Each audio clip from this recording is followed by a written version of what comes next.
Il y a une idée que le monde moderne a lentement imposée dans les esprits, celle que la force ne naît que du nombre, que l'impact dépend toujours de la majorité, que l'individu seul est insignifiant face aux tempêtes de la vie. Or, l'islam déconstruit cette illusion dès ses fondations. La force du croyant ne commence pas par la foule, elle commence par l'intérieur. Elle commence par l'individu, debout, même lorsqu'il est seul, même lorsqu'il tremble, même lorsqu'il doute. Dans la vision islamique, l'être humain n'est jamais réduit à son apparente faiblesse. Il n'est pas défini par son isolement, ni par son manque de soutien visible. Allah ne regarde pas les chiffres, il regarde les cœurs. Un seul cœur fermement attaché à lui peut peser plus lourd qu'une multitude vide de sens. C'est pourquoi dans l'histoire de l'islam, les plus grands bouleversements ont souvent commencé par une seule personne. Un homme, une femme, parfois isolés, parfois rejetés, mais intérieurement solides. Le prophète n'a jamais enseigné à ses compagnons que la victoire venait d'abord de la supériorité matérielle ou numérique. Il leur a appris que la véritable solidité de la communauté prenait racine dans la solidité intérieure de chacun. Une communauté n'est pas forte parce qu'elle est nombreuse. Elle est forte lorsque ses individus le sont. Et inversement, une communauté s'effondre lorsque ses membres, intérieurement, se sentent déjà vaincus. Le moment le plus dangereux pour un croyant n'est pas celui où il est attaqué de l'extérieur. C'est celui où il commence à douter de sa propre valeur. Lorsqu'il se regarde comme quelqu'un de brisé, de dépassé, d'incapable de tenir face aux épreuves. À ce moment précis, la faiblesse s'installe, non pas parce que la foi a disparu, mais parce que le croyant a oublié ce que la foi dit de lui. Car croire, ce n'est pas seulement affirmer l'existence d'Allah, c'est accepter ce que cette croyance implique sur notre propre statut. Allah a choisi ce croyant. Il l'a guidé parmi des milliards d'êtres humains. Il l'a honoré par la foi, non comme un hasard, mais comme un dépôt sacré. Oublier cela, c'est se trahir soi-même. Le Coran nous rappelle cette réalité avec une clarté saisissante.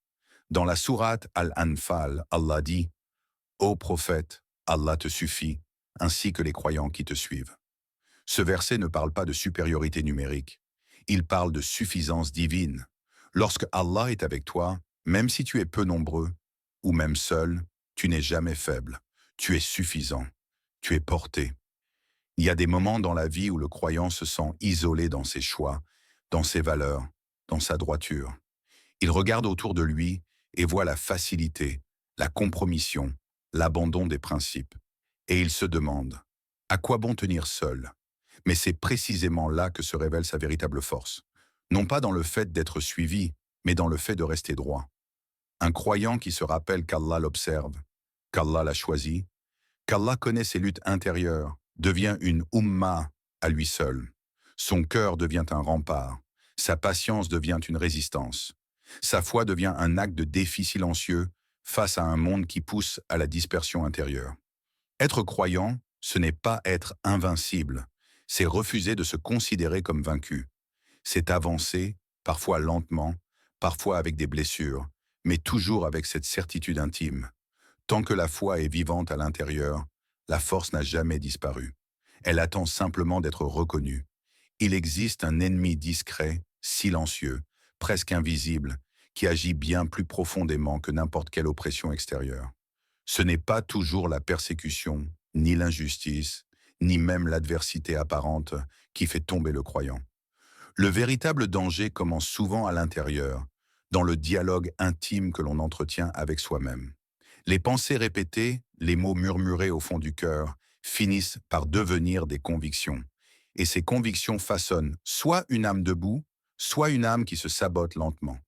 Le doute, lorsqu'il n'est pas maîtrisé, ronge la certitude. Il ne se présente pas toujours de manière brutale. Il s'infiltre subtilement. Et si je n'y arrivais pas? Et si Allah ne m'aidait pas cette fois? Et si mes erreurs passées me définissaient à jamais? À force d'être répétées, ces pensées deviennent une prison intérieure. Le croyant commence alors à se percevoir à travers le prisme de ses blessures, de ses échecs, de ses traumatismes. Il ne se voit plus comme un serviteur honoré, mais comme un être diminué, incapable d'avancer. C'est ainsi que naît l'autosabotage. Avant même d'agir, le croyant abandonne. Avant même de tenter, il se déclare vaincu. Non pas parce que la voie est réellement fermée, mais parce qu'il a fini par croire que les portes ne s'ouvriraient jamais pour lui. Et cette croyance, aussi destructrice soit-elle, devient une prophétie intérieure autoréalisatrice. Le prophète, dans sa sagesse, combattait ce poison avant même qu'il ne prenne racine. Il aimait l'optimisme. Non pas un optimisme naïf ou déconnecté de la réalité, mais un optimisme enraciné dans la confiance en Allah.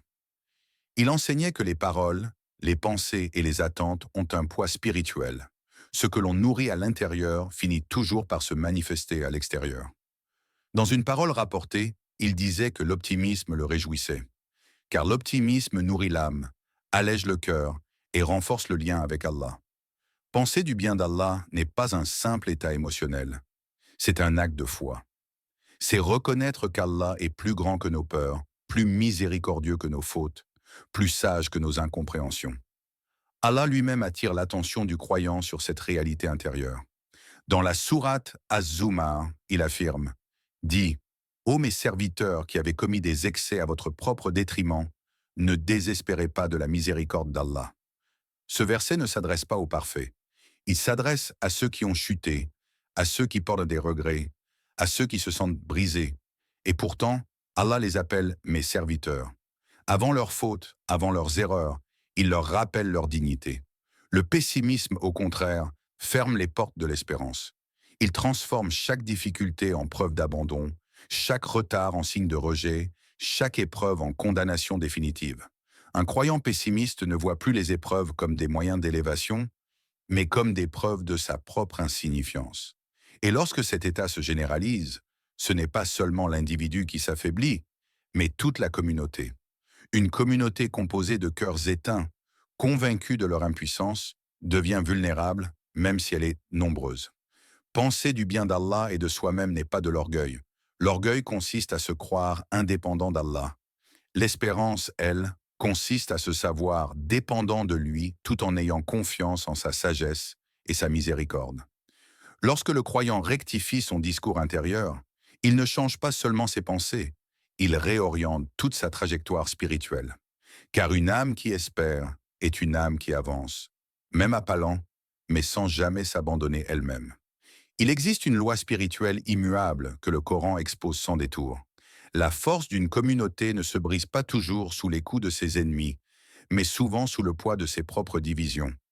Lorsque les croyants se disputent, se blâment mutuellement et laissent les conflits internes prendre le dessus, quelque chose de plus grave que la perte matérielle se produit. C'est la baraka qui s'éloigne.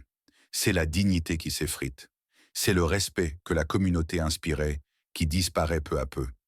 Les conflits internes ne sont jamais anodins. Ils ne se limitent pas à des désaccords d'opinion ou à des tensions passagères. Lorsqu'ils s'enracinent, ils transforment les cœurs. La colère mal dirigée pousse le croyant à voir son frère comme un adversaire, son allié comme une menace, sa sœur comme une rivale. L'énergie qui devait servir à s'élever, à construire, à résister aux épreuves, est alors détournée vers la critique, la suspicion et l'hostilité. Dans cet état, la communauté se fragmente intérieurement avant même d'être affaiblie extérieurement. Les mots deviennent des armes, les intentions sont jugées, les erreurs sont amplifiées. Chacun commence à se définir non plus par ce qu'il apporte, mais par ce qu'il reproche aux autres. Et lorsque cela se généralise, la force collective se dissout, même si les structures restent en place. Le Coran avertit clairement contre cette dynamique destructrice. Dans la sourate Al-Anfal, Allah dit « Et obéissez à Allah et à son messager, et ne vous disputez pas, sinon vous fléchirez et perdrez votre force. Et soyez endurants, car Allah est avec les endurants. » Ce verset établit un lien direct entre la dispute et la perte de force. Il ne s'agit pas d'une métaphore, c'est une réalité spirituelle. La force n'est pas seulement une question de moyens ou d'organisation. Elle est aussi une question d'état du cœur. Lorsque les cœurs se divisent, la force s'évapore. Allah ne retire pas sa protection sans raison. Il le fait lorsque la communauté s'éloigne des valeurs qui la rendaient digne de cette protection. La patience, la maîtrise de soi, la bienveillance. Une communauté qui se déchire de l'intérieur perd progressivement son honneur. Elle cesse d'être respectée, non pas parce qu'elle est persécutée, mais parce qu'elle ne se respecte plus elle-même. La colère, lorsqu'elle n'est pas maîtrisée, devient un feu qui consume tout. Elle aveugle. Elle justifie les paroles dures, les jugements rapides, les ruptures définitives. Le croyant en colère pense défendre la vérité, alors qu'il ne fait parfois que défendre son ego blessé. Et pendant que les croyants s'attaquent entre eux, les véritables causes de leur faiblesse restent intactes, ignorées ou volontairement mises de côté. Le message est pourtant simple et exigeant à la fois. L'unité commence par la maîtrise de soi. Elle commence par la capacité à se taire lorsque la parole risque de blesser, à patienter lorsque l'injustice est ressentie, à conseiller avec sagesse plutôt qu'à humilier. L'unité ne signifie pas l'uniformité des opinions, mais la noblesse dans le désaccord. Une communauté qui s'élève mutuellement reste forte, même dans l'épreuve. Elle transforme les erreurs en occasions d'apprentissage, les différences en richesse, les tensions en opportunités de croissance. À l'inverse, une communauté qui se critique sans sagesse, qui expose ses fractures sans pudeur et qui se nourrit de divisions, ouvre elle-même la porte à l'échec et à l'humiliation. La force spirituelle n'est jamais acquise une fois pour toutes. Elle se cultive chaque jour par les intentions, les paroles et les comportements. Et lorsqu'une communauté choisit la patience plutôt que la colère, la bienveillance plutôt que la suspicion, elle se replace sous une protection que rien, ni personne, ne peut réellement ébranler. Il est des moments où les mots semblent impuissants, où la douleur impose le silence, où la mort s'approche au point de rendre toute consolation fragile. C'est précisément dans ces instants que la sagesse prophétique se révèle avec le plus de profondeur. Le prophète ne fuyait jamais la réalité de la souffrance, mais il refusait qu'elle soit vidée de sens. Face à la maladie, à l'agonie, à la peur de la faim, il choisissait des paroles qui ne niaient pas la douleur, mais qui l'éclairaient. Un jour, il rendit visite à un homme gravement malade, au point que sa vie semblait s'éteindre. Le prophète lui adressa des paroles d'espoir, l'invitant à voir dans cette épreuve une purification, une miséricorde cachée. Il ne promit pas la guérison, il ne minimisa pas la gravité de la situation. Il rappela simplement que, tant que le cœur reste attaché à Allah, aucune épreuve n'est vaine. Pourtant, l'homme répondit avec un profond pessimisme, ne voyant dans sa souffrance qu'un châtiment et une fin sombre. Ce contraste est lourd de sens. Il montre que deux personnes peuvent traverser la même épreuve, vivre la même douleur, affronter la même réalité, et pourtant en ressortir spirituellement à des niveaux opposés. Ce n'est pas l'épreuve elle-même qui détermine l'élévation ou la perte, mais la manière dont elle est accueillie par le cœur. Le prophète enseignait ainsi que l'état intérieur façonne le destin spirituel du croyant. L'optimisme qu'il prônait n'était pas une illusion, ni un déni de la mort ou de la souffrance. C'était une lucidité plus profonde, celle qui reconnaît qu'Allah n'agit jamais sans sagesse, même lorsque l'épreuve est lourde, même lorsque l'issue est la mort. Le Coran rappelle cette réalité avec une douceur puissante. Dans la sourate Al-Baqarah, Allah dit « Et annonce la bonne nouvelle aux endurants, ceux qui, lorsqu'un malheur les atteint, disent « Certes, nous appartenons à Allah, et c'est vers lui que nous retournerons. » Ce verset ne parle pas de fuite face à la douleur. Il parle d'un regard intérieur transformé. Reconnaître que l'on appartient à Allah, même dans la souffrance, c'est refuser que l'épreuve soit une simple tragédie. C'est l'inscrire dans une trajectoire divine, même si ses contours restent invisibles. Celui qui voit la souffrance uniquement comme une fin sombre se prive, sans le savoir, de la miséricorde qu'Allah y a déposée. Il ferme son cœur au sens, à la purification, à l'allègement des fautes, à l'élévation des degrés. Non parce qu'Allah le prive, mais parce que son regard intérieur ne laisse plus entrer la lumière. Le prophète ne disait pas que l'optimisme supprime la douleur. Il enseignait qu'il la transforme. La douleur demeure, parfois intense, parfois insupportable. Mais elle cesse d'être absurde. Elle devient un langage entre le serviteur et son Seigneur. Une conversation silencieuse où chaque souffle difficile peut être une expiation, chaque larme une élévation. L'optimisme prophétique ne promettait pas une vie sans épreuve. Il promettait une présence divine au cœur de celle-ci, une présence qui donne aux croyants la capacité de traverser même la mort sans être dépouillé de son espérance. Car lorsque le cœur reste tourné vers Allah, même la fin de ce monde peut devenir le commencement d'une miséricorde infinie. Il est des instants dans l'histoire où la foi est mise à nu, dépouillée de tout confort, de toute illusion de sécurité. La bataille du fossé fait partie de ces moments où l'être humain est confronté à ses limites les plus profondes. La peur n'était pas imaginaire, Elle était réelle, écrasante. La faim creusait les ventres, le froid mordait les corps, la trahison surgissait de l'intérieur. Et autour de Médine, les ennemis encerclèrent la ville avec une détermination implacable. Humainement, tous les signes annoncèrent la défaite, voire l'anéantissement. Les croyants creusèrent le fossé dans des conditions extrêmes. Leurs forces étaient épuisées, leurs corps affaiblis, leurs cœurs éprouvés. Chaque coup de pioche semblait arracher un peu plus de leur dernière réserve. Et pourtant, au milieu de cette détresse, se tenait le prophète. Non pas à l'écart, non pas protégé, mais au cœur même de l'effort. Il portait la même faim, le même froid, la même fatigue, et souvent davantage encore. Les récits rapportent qu'il attachait des pierres à son ventre pour supporter la faim. Lui qui portait le poids de la communauté portait aussi le poids de ses souffrances. Et malgré cela, ses paroles n'étaient ni amères ni désespérées. Elles étaient empreintes d'une certitude qui dépassait la réalité visible. Lorsqu'un rocher résistant brisa les outils et les espoirs, il frappa, et à chaque étincelle jaillissante, il annonça des victoires futures, des conquêtes qui semblaient absurdes à ce moment précis. Ce n'était pas de l'illusion, c'était une foi inébranlable dans la promesse d'Allah. Le prophète voyait au-delà du fossé, au-delà de la faim, au-delà de l'encerclement. Là où les regards étaient prisonniers de la peur, son cœur était attaché à l'invisible. Il savait que la réalité la plus solide n'était pas celle que les yeux voyaient, mais celle qu'Allah avait promise. Allah décrit cette scène avec une précision saisissante dans la sourate Al-Ahzab. Et quand les croyants virent les coalisés, ils dirent « Voilà ce qu'Allah et son messager nous avaient compromis. Allah et son messager ont dit vrai, et cela ne fit qu'accroître leur foi et leur soumission. » Ce verset révèle un paradoxe puissant. Ce qui aurait dû briser les croyants a, au contraire, renforcé leur foi. Pourquoi? Parce que leur confiance n'était pas conditionnée par le confort ou la facilité.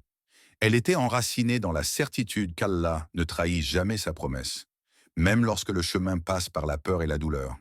Le prophète incarnait alors le véritable leadership spirituel. Il ne supprimait pas la difficulté, il ne mentait pas sur la gravité de la situation. Il portait la douleur avec les autres, parfois avant eux, tout en refusant de leur retirer l'espérance. Il comprenait que l'espérance est une responsabilité.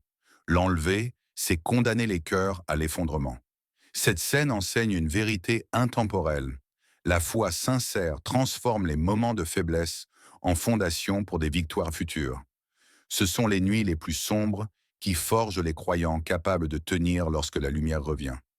La peur, lorsqu'elle est traversée avec confiance en Allah, devient un passage, non une fin. Ainsi, la bataille du fossé ne fut pas seulement un épisode militaire. Elle fut une école de foi, une leçon gravée dans l'histoire pour rappeler que lorsque tout semble perdu, lorsque les forces humaines sont à bout, c'est souvent là que la promesse d'Allah se rapproche le plus.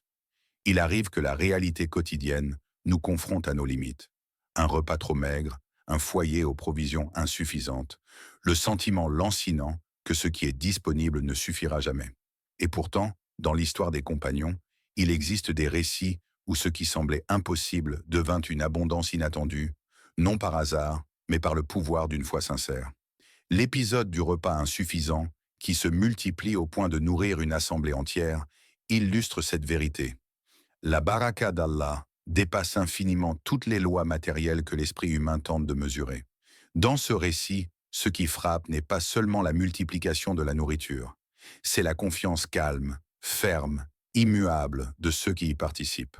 La femme du compagnon, présente dans cet épisode, devient le symbole d'une foi apaisante. Elle ne panique pas devant l'insuffisance apparente. Elle ne s'angoisse pas devant le manque. Son regard reste fixé sur la promesse divine, et son esprit s'appuie sur la certitude que lorsqu'Allah et son messager sont impliqués, il n'y a pas lieu de désespoir. Cette attitude transforme la peur en patience, la tension en sérénité. Car c'est là le véritable miracle.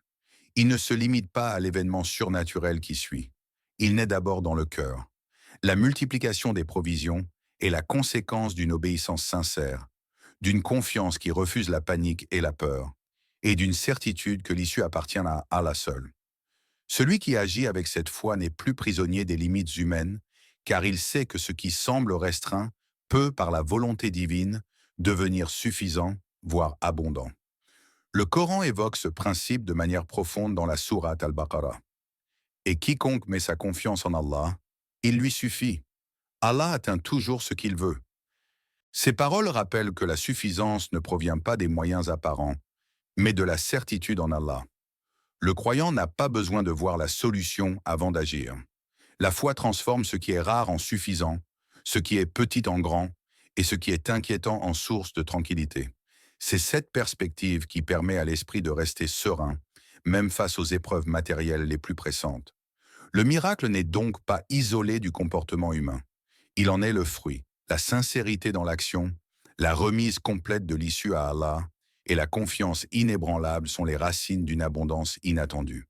Le prophète a souvent montré que la peur et l'inquiétude ne résolvent rien, tandis que la foi transforme chaque limitation en potentiel. Ce récit invite chaque croyant à reconsidérer sa relation avec le peu. Lorsque l'on agit avec sérieux, avec obéissance et confiance, ce qui paraissait insuffisant peut se multiplier de façon inattendue. La foi, dans son essence, ne se limite pas aux grandes épreuves ou aux événements spectaculaires. Elle agit dans le quotidien, dans les gestes simples, dans la capacité à faire confiance à Allah au moment où tout semble manquant. Ainsi, le miracle ne réside pas uniquement dans la nourriture qui se multiplie. Il réside dans le cœur qui refuse la panique, dans la patience qui remplace l'inquiétude, dans la certitude qui transforme le peu en abondance. Chaque acte accompli avec foi devient un vecteur de baraka, et chaque esprit confiant devient, à sa manière, un miracle vivant. Il existe une forme de clairvoyance qui ne dépend pas des sens, ni des statistiques, ni des probabilités humaines. C'est la vision spirituelle, celle que le prophète possédait dans sa perfection, capable de discerner le futur par ce qu'Allah révèle, au-delà des apparences. Imaginez une communauté affamée, assiégée, les regards baissés par la fatigue et la peur. Dans ce contexte de privation et de tension, le prophète annonce des conquêtes qui semblent inimaginables, des victoires sur des puissances établies et redoutables. Pour l'esprit humain limité par l'immédiat, ces paroles paraissent irréalistes. Les hypocrites ricanent, car ils ne jugent qu'avec les yeux du monde. Ceux qui voient les murailles, la faim, la faiblesse physique et les chiffres des forces ennemies. Mais le croyant, lui, regarde avec les yeux de la foi. Il sait que la promesse divine ne se mesure pas à l'état présent. Même au cœur de la privation, la certitude en Allah ouvre un horizon invisible aux regards ordinaires. Ce passage n'est pas seulement une prédiction, c'est un enseignement sur l'attitude intérieure qui transforme l'impossible en réalité. Voir la victoire avant qu'elle n'arrive n'est pas de l'orgueil ou de la prétention. C'est une posture spirituelle, la certitude que ce que Dieu promet se manifestera indépendamment des contraintes matérielles. Cela demande une foi qui ne se laisse pas impressionner par la peur, la fatigue ou le doute. Allah illustre cette loi spirituelle dans la sourate Al-Imran. Et quiconque place sa confiance en Allah, il lui suffit. Allah accomplit toujours ce qu'il a décidé. Cette parole confère aux croyants une force intérieure qui dépasse toutes les limites visibles. Les obstacles ne sont plus des barrières définitives, mais des étapes, des preuves de la nécessité d'un cœur ferme et d'une confiance totale. Le prophète enseignait ainsi que le succès n'est pas d'abord une question de moyens matériels ou de logique humaine. Il naît dans l'esprit et le cœur de ceux qui s'abandonnent à la promesse divine. L'histoire confirme ensuite la réalité de cette vision. Ce qui semblait impossible, ce qui paraissait absurde, se matérialise par la volonté d'Allah. Les murailles tombent, la faim se transforme en force, et la victoire éclate là où seul le désespoir et le doute régnaient auparavant. Le croyant qui a vu avec les yeux de la foi était déjà en partie victorieux, même avant que les événements ne se déroulent. La leçon dépasse le cadre militaire ou historique. Elle s'applique à chaque croyant confronté à ses propres impossibilités. Les projets décourageants, les conflits qui semblent insurmontables, les obstacles personnels et spirituels. La certitude dans la promesse divine permet de persévérer avec courage et espoir. Elle enseigne que la réalité immédiate n'est jamais le dernier mot.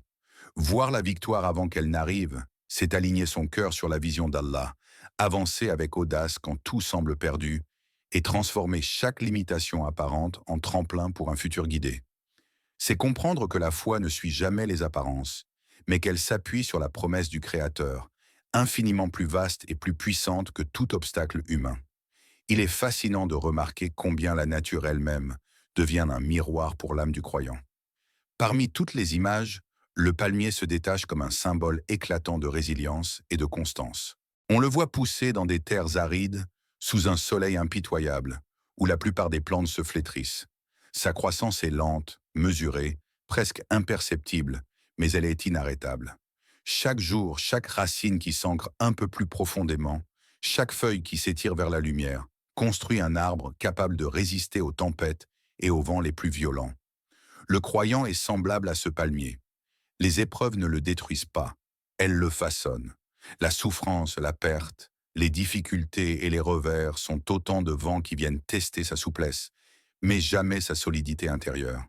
Il peut plier sous le poids des soucis ou des attaques, mais il ne se brise pas. Sa foi demeure enracinée, nourrie par la certitude que chaque épreuve est une occasion de purification et de croissance. Le palmier ne se contente pas de survivre, il produit des fruits bénéfiques. De la même manière, le croyant, même dans la difficulté, reste généreux, utile et patient. Il partage son savoir, son temps, sa compassion et son soutien, sans se laisser diminuer par ses propres contraintes ou limites. Sa valeur ne dépend pas de l'abondance de ses moyens, mais de la constance de son engagement et de la qualité de son cœur. Dans la sourate Al-Hashr, Allah évoque ce type d'attitude avec des mots forts. Ne vois-tu pas ceux qui reçoivent un bienfait et le font fructifier pour le bien des autres? Ils se tiennent fermes malgré les tempêtes, et leurs efforts ne sont jamais perdus. Ce verset, bien que parlant de manière générale de la patience et de la persévérance, résonne avec l'image du palmier. Il rappelle que la réussite spirituelle ne réside pas dans la vitesse, la facilité ou la reconnaissance immédiate, mais dans la constance, la souplesse et la persévérance. L'âme du croyant, tout comme l'arbre, gagne en profondeur à mesure qu'elle affronte les vents et le soleil de la vie. Il est tentant de comparer la réussite à l'accomplissement rapide, aux résultats immédiats, aux signes visibles de succès. Mais la nature enseigne autre chose. La véritable force est silencieuse, patiente et durable. Chaque tempête, chaque sécheresse, chaque obstacle devient une leçon qui solidifie les racines et prépare la prochaine floraison. Le croyant, en prenant exemple sur ce modèle, apprend à rester ferme dans ses principes, tout en restant souple dans ses réactions, accueillant les épreuves sans amertume, mais avec gratitude et humilité. Ainsi, l'image du palmier ne se limite pas à un enseignement poétique.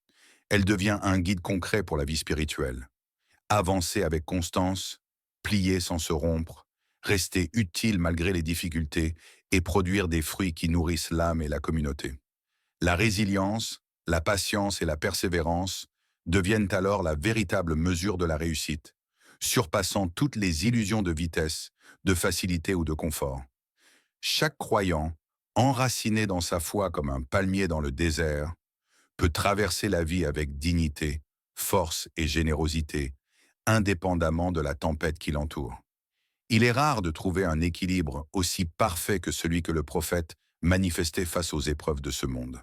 Malgré les pressions constantes, les pertes irréversibles, les douleurs physiques et émotionnelles, il conservait ce sourire qui ne trahissait ni amertume ni désespoir. Il marchait dans les marchés, rencontrait les compagnons, affrontait les adversaires, et pourtant, une sérénité profonde émanait de lui. Ce sourire n'était pas un masque, il était le reflet d'une dignité intérieure qui dépasse la fragilité du visible. Le croyant, lorsqu'il s'ancre dans sa foi, découvre cette même dignité. La dunya, le monde matériel et ses attraits, cessent d'être le centre de gravité de son existence. Les pertes, qu'elles soient financières, sociales ou émotionnelles, sont alors relativisées. Elles ne deviennent plus des fins en soi, mais des événements transitoires qui ne peuvent diminuer la valeur réelle de celui qui est attaché à Allah. Cette perspective élargie transforme chaque difficulté en leçon, chaque obstacle en tremplin pour l'âme.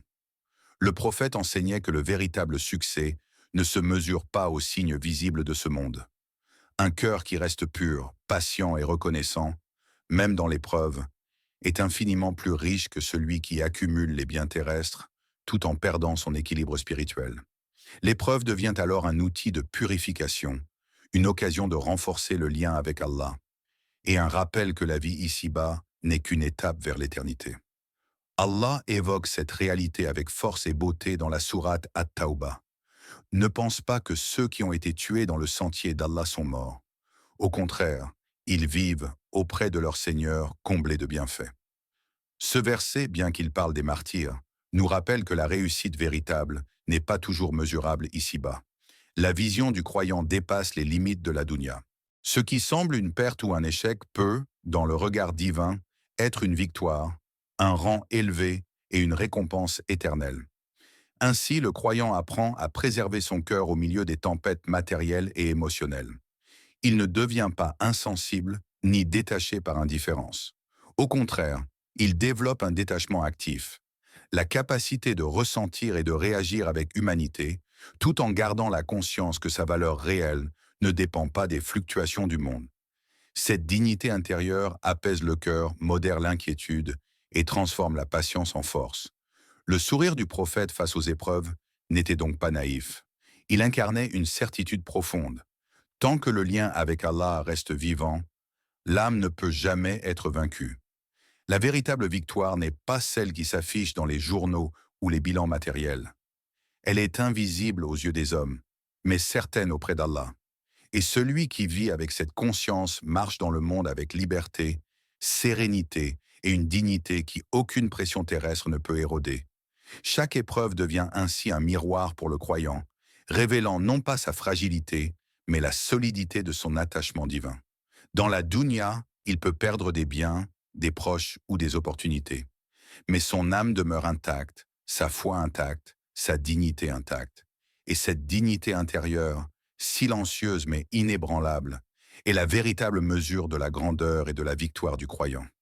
Ô Allah, source de toute lumière et de toute force, raffermis nos cœurs dans la foi. Éloigne de nos esprits le doute et le découragement qui ébranlent l'âme, et remplis nos vies d'une confiance sincère en tes promesses, invisibles aux yeux du monde, mais certaines à tes yeux. Fais que notre espérance repose en toi, non sur les biens, les nombres ou les apparences, mais sur ton infinie sagesse et ton infinie miséricorde. Accorde-nous, Seigneur, la résilience du croyant qui, même dans l'épreuve, garde son cœur pur et sa patience intacte.